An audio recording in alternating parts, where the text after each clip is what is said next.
we're going to start kind of just talk about a couple things as just part of like a lesson, and then we're going to get to something that might help with this. So we're going to pause from that activity for a little bit, but then we might be able to come back to it a little bit later. And I would say over the course of the next couple of days, you could use your experiences during that activity. Like even if you didn't get very far in it, don't just forget about it. You can think about how has what I learned, how would that help? Or how would I approach that activity in a different way? But we will come back and talk about it after we do a few things here. So everybody should have this handout and it has the definitions on it. We talked about secant line, and I said yesterday that we would come back to secant lines and talk about them a bit more officially, and after we're done today, you'll have a very good understanding of the terminology, like the difference between a secant and a tangent, which is what's coming next, right? So it's important that we definitely know the difference between these two. And I said this yesterday, but for anybody who is taking calculus, this is a really, really, really big deal, what we're doing right now. So if you have those aspirations that you're taking calculus either next semester, which starts in like 3 weeks, or next year or anything like that, you really want to nail this unit and understand the stuff that we're doing, okay? So it's worth spending some time thinking about and wondering about this stuff. So secant is a line segment that passes through 2 points on a curve. And the slope of the secant is what we did yesterday, is the slope of that line is the average rate of change between those 2 points. Whatever those 2 points are, whatever that graph represents, that's what it is. If it were the graph that we looked at here, a lot of people found this early on, that if you find this point, which is 1040, and then you find that, there's your secant. It's a secant for both the orange and the green car, the orange and the green line. But if you find the slope of that, that's just the average speed that each car has taken up to 10 seconds. And it's obviously the same because they're in the same point. But we know the cars didn't have the same pathway there, right? They didn't have the same acceleration curve. If this is distance and this is time, then this is like the curve shows their speed along the way, their acceleration, their change in acceleration. And although they ended up at the same distance, how they got there was different, okay? So then a lot of you thought like, well, that is obviously not right because it's going to be the same for both, and that's not true. How do we know it's the same for both? So this again goes back to yesterday. Well, they're not traveling at the same speed at that point. How do you know that? If you can't answer that question over the next few days, you want to make sure you are able to. Okay? That's a good thing to think about. Okay. So that's the slope of a secant. Finds the average rate of change. In that case, that activity we're doing is speed. Average rate of change between 2 points that you pick on that secant. But it's important that for us, because a lot of you were doing it the physics way, you were drawing a tangent line. But for us, a secant is through 2 points that are on the curve, right? So to find the average rate of change, we use the 2 points on the curve. We don't use 2 different points on that line. Okay. So what's a tangent? And many of you were using this, and you know this already from physics and chemistry. A tangent is a line segment that touches a curve at a single point. Okay? Not the same as an asymptote. Sometimes it might look the same, but don't get them mixed up, right? Because asymptote doesn't touch, they don't touch, and a tangent does touch. But similar in how they kind of approach, they get smaller and smaller and smaller and smaller, and then for a tangent, it touches and then goes away. Doesn't cross either, by the way. It's not where 2 lines cross. That's not the same thing. A tangent is where a line segment that touches a curve in one and only 1 point. So the slope of the tangent, and again, many of you knew this, is the instantaneous rate of change at that point. This is a big, big idea. Okay? The slope of the tangent is the instantaneous rate of change at that point. And that activity, that's what you're asked to find. What's the speed of the car at that point? Not the average speed up to that point, not anything like that, but the speed at that point. So why, the techniques from yesterday, why wouldn't they work today? Does anybody have an answer to that? Like some of you were definitely touching on it.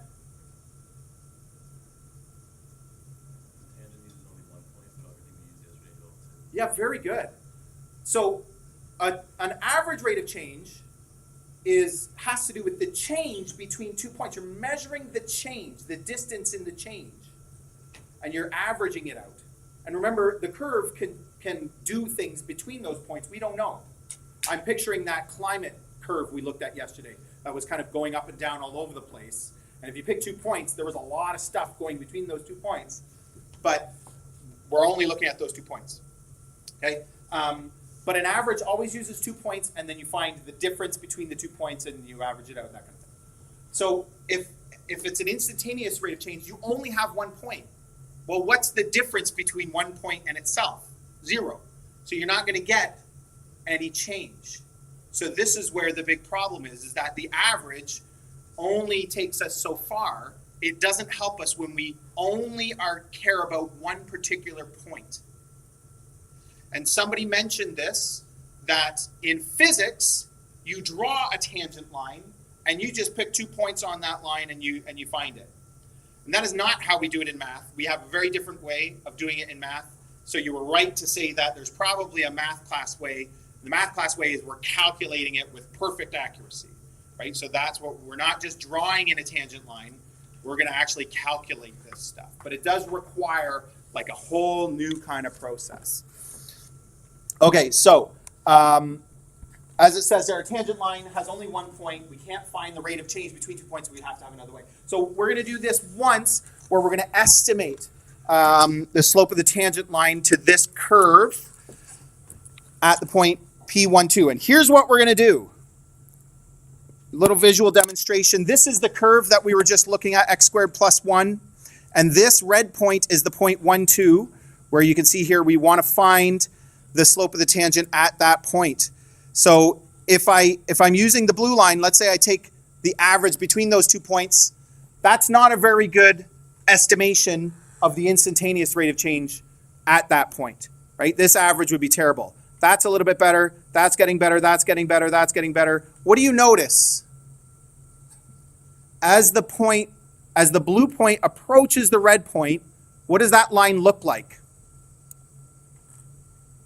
What is it starting to look like?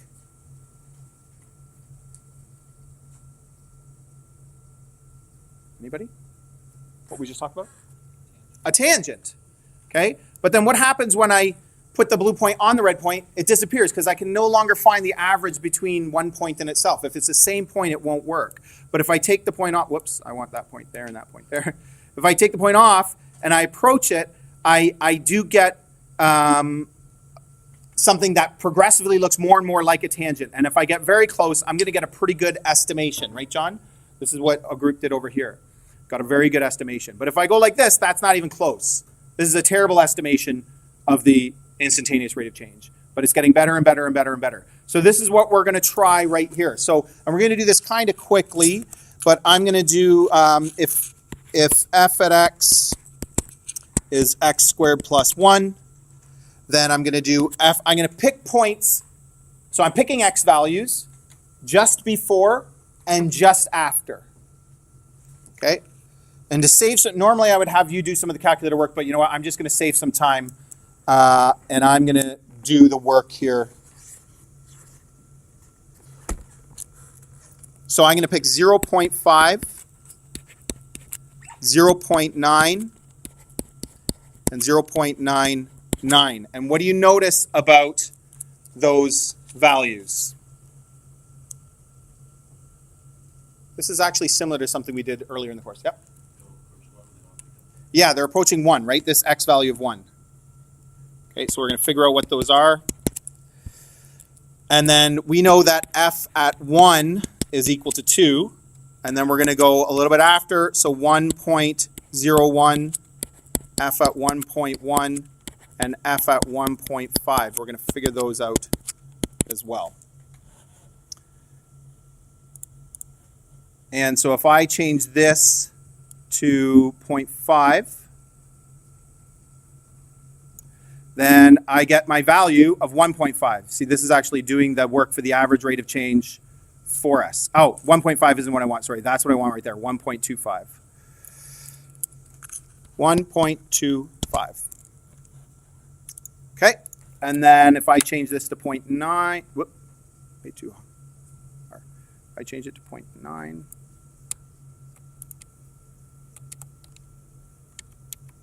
I get 1.81. And if I change it to 0.99,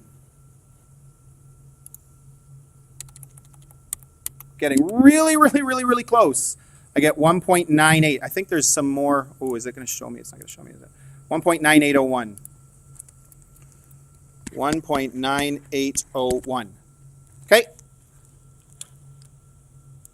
On the other side, I get 2.0201, 2.21, 2.0201, was that right? And then 1.5 is our last one, and we get 3.25. Okay, so this is just what we did yesterday. We're gonna do 6 average rates of change. We're gonna do it nice and fast. So from 0.5 to 1. Okay, I do 2 minus 1.25. If you're not quite following this, I'm going to explain it in a moment. Over 1 minus 0.5. So, folks, this is y2 minus y1 over x2 minus x1, right? This is just the average rate of change formula from yesterday. Is everybody okay with that? We're going to work that out. And then I'm going to do 0.9. And then I'm going to do 0.99.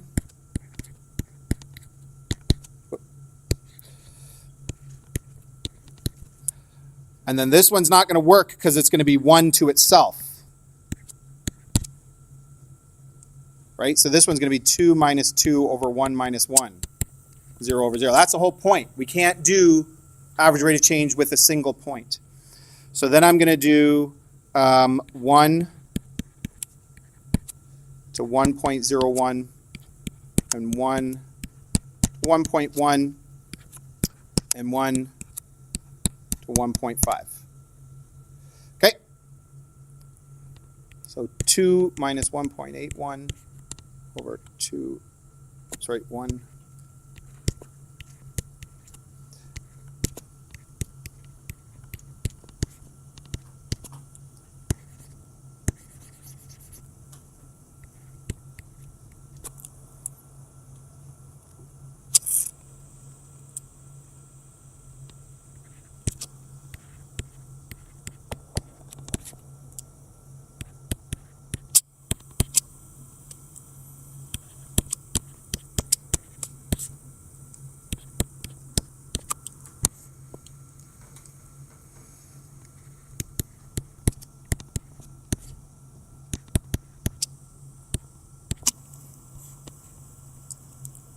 Everybody okay with this?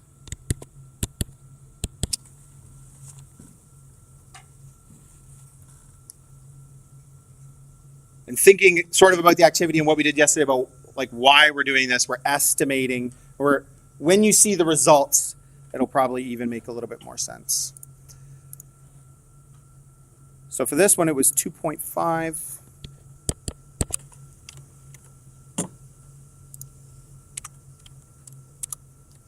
2.1,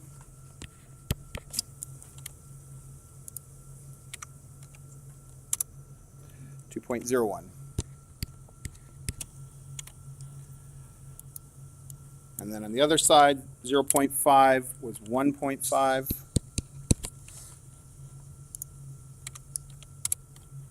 This is 1.9. And this is 1.99. So with the skills from yesterday, we found a bunch of averages, a whole bunch of averages of the same on the same curve. Right? We picked these x values and these x values. get closer and closer and closer to the point we're looking at. Because we don't want an average anymore. We want it instantaneous at a single point.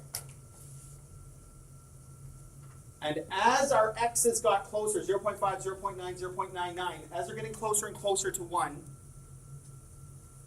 look what's happening to the values. That's the slope of the secant. This is the average rate of change between those 2 points. And look what's happening as I approach from the other direction, getting closer and closer. What do you think? What do you think the instantaneous rate of change is at that point? Anybody want to make a guess? 2. So it's approaching 2 from this direction, it's approaching 2 from that direction. It looks pretty clear like it's going to be 2. But the problem is, at that point, we still only have 1 point. Our formula doesn't work. Okay, and I'm just going to show you this visual one more time. Remember what we're doing here. So if I pull, switch these points back. There we go. If I pull this away, when I'm at about 1 point, or when I'm at about 0.5, I get this slope, this secant line, and there's a slope. It doesn't look like a tangent really. And there's the slope of that line. As I get closer and closer, think about the average and what it's calculating, and watch the actual slope, right? As I get closer and closer and closer, what is happening to that slope? It's getting closer and closer and closer to 2. But then right there it disappears. And then what about from the other direction? It's also approaching 2. The closer and closer and closer I get. It's almost 2, but then it disappears because you can't do it at that single point. So it took hundreds of years for mathematicians to figure out, so this is on the back of your note, you have this, you don't have to write it down, to come up with a whole new branch of mathematics that could help us in this case. Okay, and there's 2 important parts to it. The first one we're going to talk about a little bit today, but we talk about a lot more in calculus. It's called limits. And limits are really the fundamentals of calculus, which is like a giant branch of mathematics, obviously. Okay, so we're going to consider 2 points on a curve, P and Q. So this is P, because that has the X there, and this is Q, because that has the A. What happens is the rate of change as A approaches X. And that's just what we talked about. This is just restating the same thing. Okay, so as A approaches X, and I think I have this where we can actually do it. So what happens as A approaches X? Well, I notice that A minus X is approaching 0, right? And if A and X are the X values of those 2 points, that's the denominator of our equation or formula from yesterday, right? The average rate of change. So when it is exactly 0, I can't do it. It doesn't work. But as long as it's approaching 0, it'll always work. Okay? And this line exists and nothing's wrong with it. It's only when it becomes 0. Okay? And so this function right here, f at x minus f at a over x minus a, is just what we did yesterday. It's the average rate of change between those 2 points. And so here's what mathematicians then found, is if I add this little bit of notation in front, I can avoid getting a 0 in the denominator until the last possible moment, and then it actually makes the math work out. So let's see what this looks like. We're going to do 2 parts to this one. Determine a simplified expression for the instantaneous rate of change at A and f at a. This is the same function, by the way, we were looking at before. And then we're going to determine the rate of change when a equals 2. The last one was 1, this one's 2. Okay? So the slope of the tangent equals, and here's the new notation. We're no longer finding an average rate of change, folks. And this right here is what this unit is all about. Okay? It's calculating instantaneous rates of change, or we call them the slope of the tangent. So the slope of the tangent is equal to the limit as x approaches a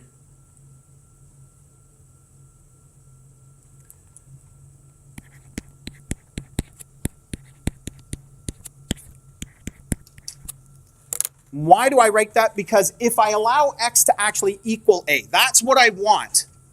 I want to use the formula that I have to find the rate of change, but it's not between 2 points, it's between 1 point and itself, and I can't do that. But if I say, okay, so I'm not gonna actually make the point, but I'm gonna say, what if that point gets really close to that other point? What if I just kind of imagine that happening? And that's what that statement means. That statement means x is going to get closer and closer and closer and closer and closer and closer and closer and closer and closer to a. It's going to get really close to a, but it's not a. It's just approaching a, and that's what limits are. Now again, we're not doing limits, so for right now, we're kind of just going to get used to using this notation and the algebra of how you calculate this. And then in calculus, the first lesson, the first unit that we do is on limits. We'll talk a bit more about that, but.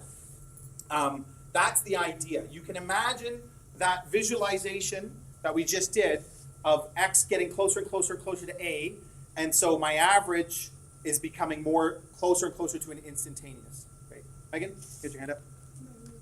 Okay. Okay, so then what we're going to do here, this equals the limit as x approaches a of f at x, which is actually the function. So x squared plus 1 minus f at a, so that's a squared plus 1 over x minus a. So I subbed a in to the original function, right, which is x squared plus 1, so there's a squared plus 1 over a. Imagining that's like a point. Like it could be a value of 3 or something, right? But it's just a for now. And then there's x squared and there's 1. Okay, and then we're going to do some algebra. We're just going to work out the top. So this is x squared plus 1 minus a squared minus 1 over x minus a. What happens on top? Keep going. You don't need me for this part. Megan? Yes. Oh, absolutely 100%. Yep. And what people do is they get the limit and the equal sign mixed up. They say the limit equals, no. It's got to say equals because it's the limit as x approaches a of this expression. That's how we write it. So this is x squared plus 1 minus 1. That's gone. Minus a squared over x minus a. Does anybody see what we have here? Very nice, difference of squares. So the limit as x approaches a of x plus a over x minus a. And now what can I do? Oh my gosh, what just happened here?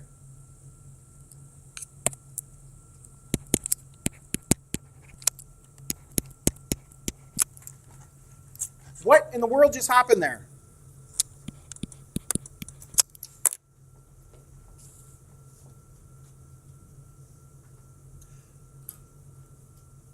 Remember why we couldn't find the instantaneous rate of change?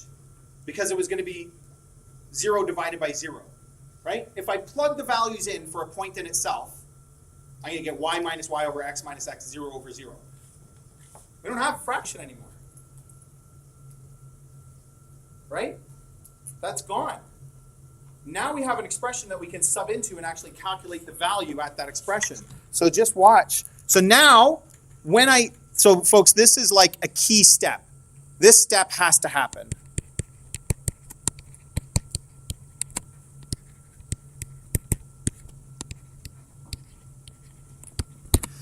The denominator, x minus a, in some cases it will sort of look like something else, but has to cancel in a way that you can sub in.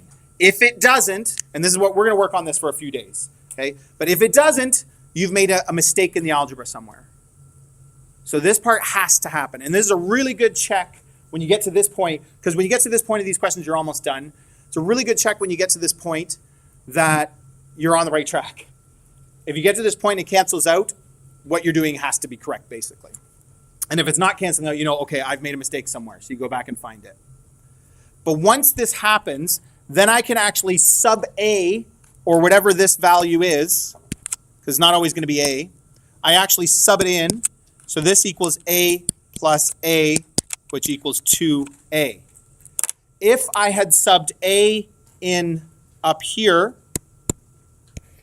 I would get a minus a, which is 0, and I'd be dividing by 0, which you can't do.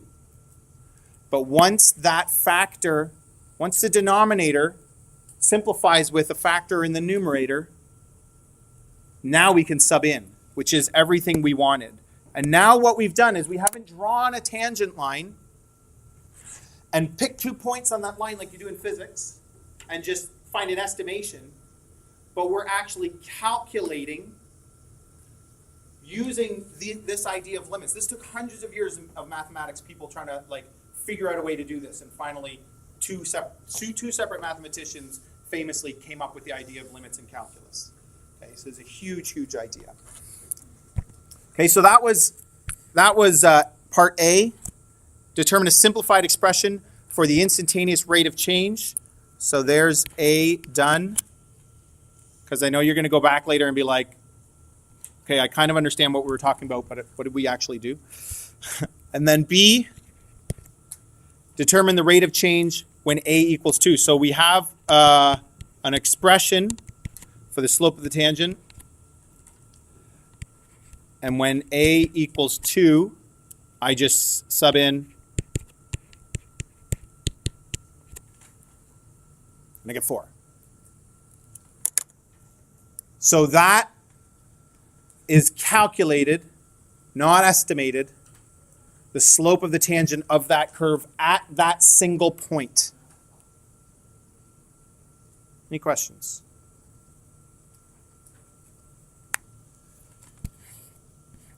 Okay, we have 5 minutes to get through 3 more examples, so let's see if we can at least start with one.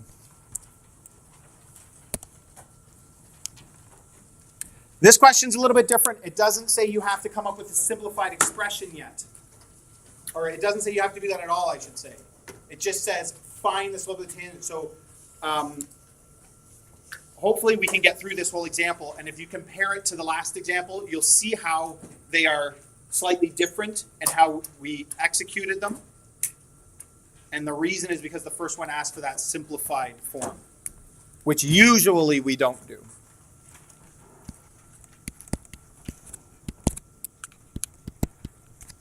The limit as x approaches a, this is basically just me writing the formula.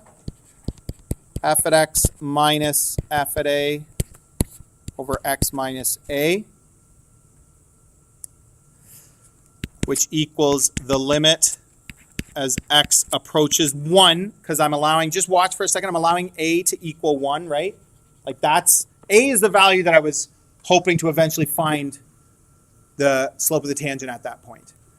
In this case, not a, it's 1. So I'm letting x approach 1 of f at x minus f at 1 over x minus 1. So what is f at 1? 1 cubed is 1, minus 4 is negative 3. You need to make that, you need to state that, but you don't need to show any work for it. Okay, and then we just do the same kind of algebra that we did in the last example. So f at x is x cubed minus 4 minus negative 3, which is f at 1.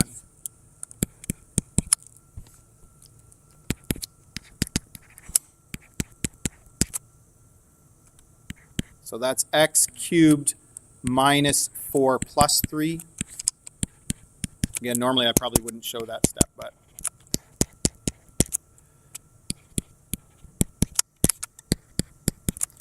Does anybody notice anything here?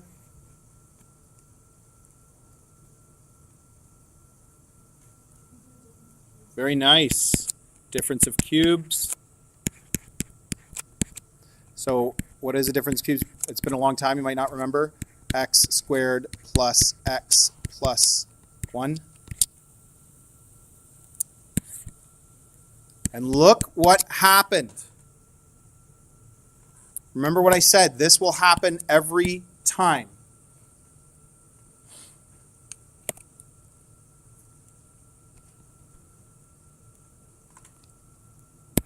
So I got the limit as x approaches 1 of x squared plus x plus 1. My problem is gone. I no longer have to worry about that difference quotient, the average rate of change, where I have something minus itself. Because the algebra made that work out. This is the power of this notation of the limits, because it allows us to do that. And now that I've got this step done, I take my value that I'm approaching, because I was pretending that we were getting close, but we weren't actually going to get there.